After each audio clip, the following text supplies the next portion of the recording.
That's got, man. Facing the east, like everybody just face the east. That's simple. And it's almost impossible because there's a lot of Israelite foreigners out there that don't know. Yeah. They don't know.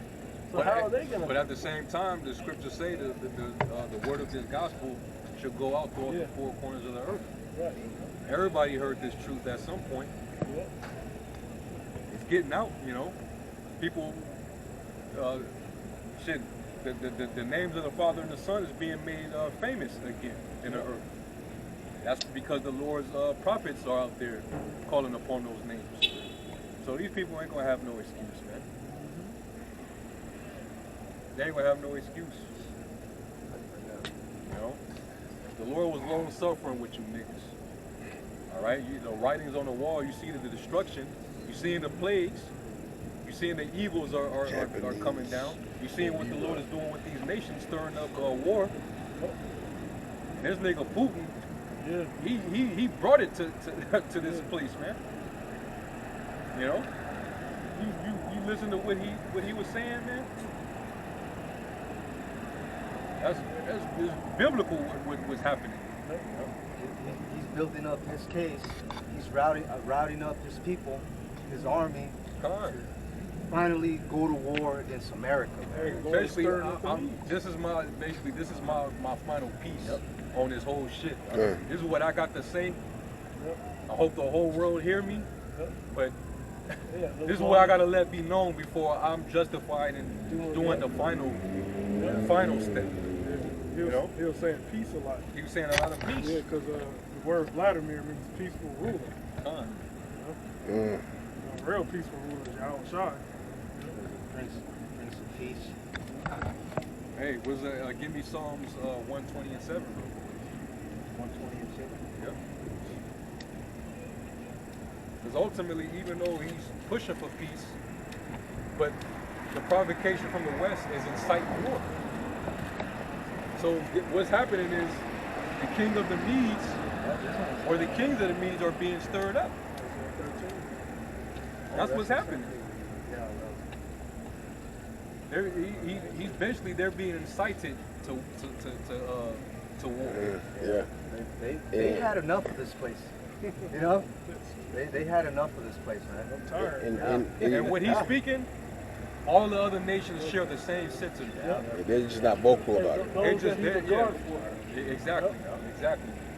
Russia have the power. They can come out and say what's on everybody's mind. They ain't got to worry about, because they know America and NATO is like, that's Russia though. We can't just, just move on there.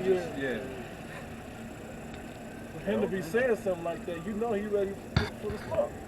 And these smaller nations, man, that's a sign of relief to them, because, like you said, now finally, like a big nation, a big ruler is saying what everybody else was thinking, man. You know, You're too afraid to on a global stage, you know. America is the problem. Exactly. That's what's being said. America is the problem. All kinds of wicked shit is coming out of that place, man. They rule the earth, destroying people, robbing people, putting people in slavery, deals, you know, lives, all that. Get that scripture real quick. Psalms 120 and 7. Yeah, this is Psalms 120 and 7. It says, I am for peace, but when I speak, they are for war. That's talking about what Putin was talking about. And they coming to the realization because that's David, of course. He wanted peace, but he had to, he had to bring the smoke though. But guess what? By the time Solomon came to power, everything was peaceful. You know? So, but dealing with Putin, because really they all are set up, But Putin is in the way of the Western hegemony. Their version of the Great Reset New World Order is for the West to remain that dominant hegemon over the world. And make sure that nobody have their own sovereignty. They're pushing that whole globalism. They're against that. Yeah. So if this is how y'all want to do it, and we can't, you know, nations that feel how we feel about having our own sovereignty and our own cultural idealism and all that, then hey, fuck it. If war is the solution, then let's go. But guess what?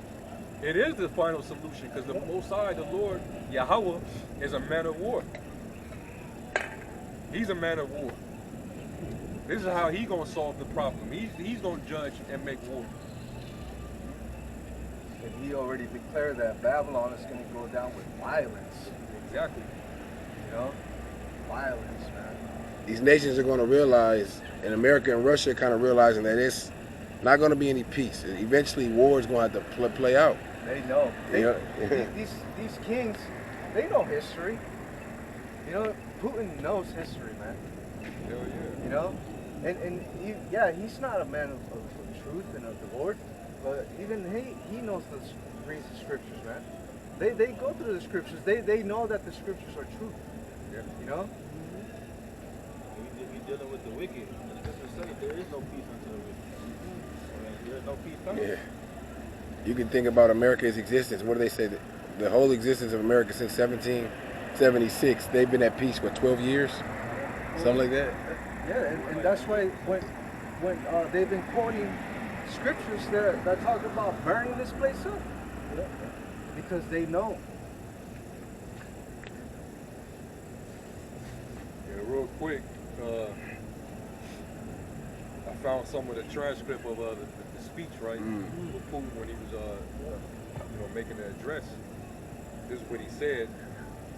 He said, talking about America, it says they have already moved on. Hold on, real quick.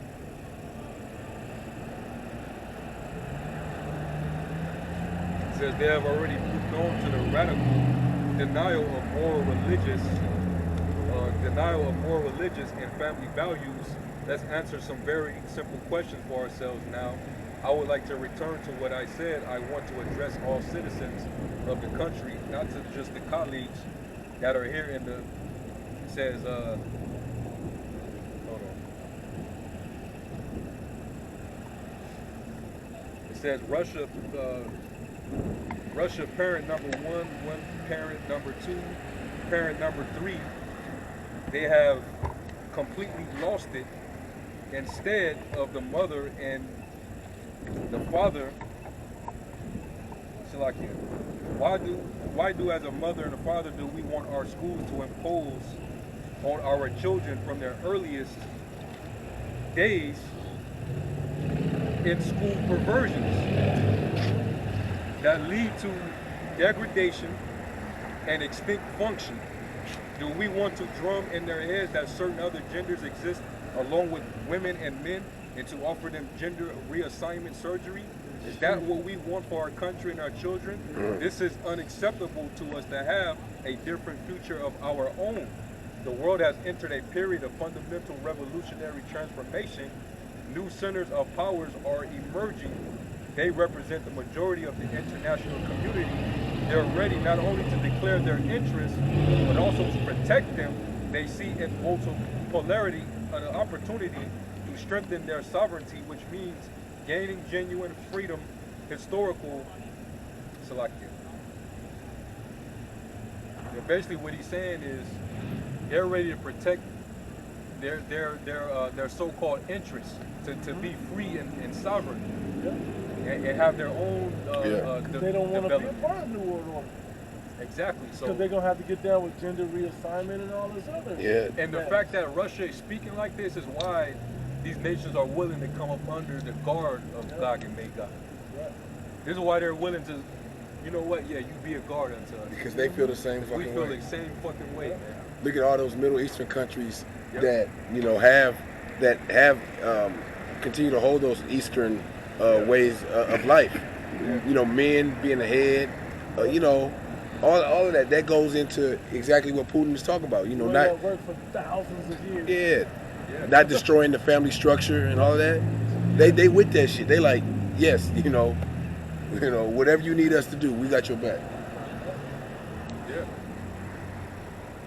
This is all part of. Like you said, religious moral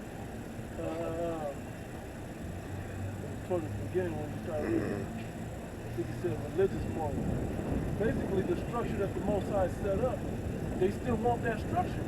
But these, the beast, I would say it that way, the beast wants some new shit going on.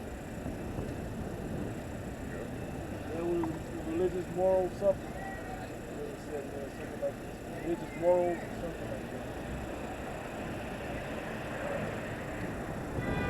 Oh, you looking at the speech and the transcript of the speech? Yeah. Saying no. Saying no, because America had that, that family structure mindset back in, 60s, 70s, 60s, 50s. You go to that all the way backward and they had it. Now, something is this liberation. The same time that Rockefeller and Russo was talking about when everything changed, the civil rights movement, Women's lib, all of that is when all that started moving in the other direction. That was a major moment in history. In the late 60s, turning point right there. Yep. 60s, man. I'll read real quick. It says, I didn't mean to cut off where you were going. But there was a certain thing that he said in there. But just showing you that this is the wisdom, as the brother quoted earlier from Deuteronomy 4 chapter, this is the wisdom inside of the nations. Yep. We have it. It's the foundation that the Bible has set up. Even he know that, and he don't either. Yeah. That's why ultimately the nations, they're going to appreciate our rulership. Mm-hmm. Yep. We get to finally set up that infrastructure of moral values and basically going back to that righteous standard of the natural order that the Most High set up in the earth. Yeah, man, they're going to appreciate our kingdom. That's why it says in Proverbs 29, when the righteous are in authority, the people rejoice. But when the wicked bear rule, the people mourn.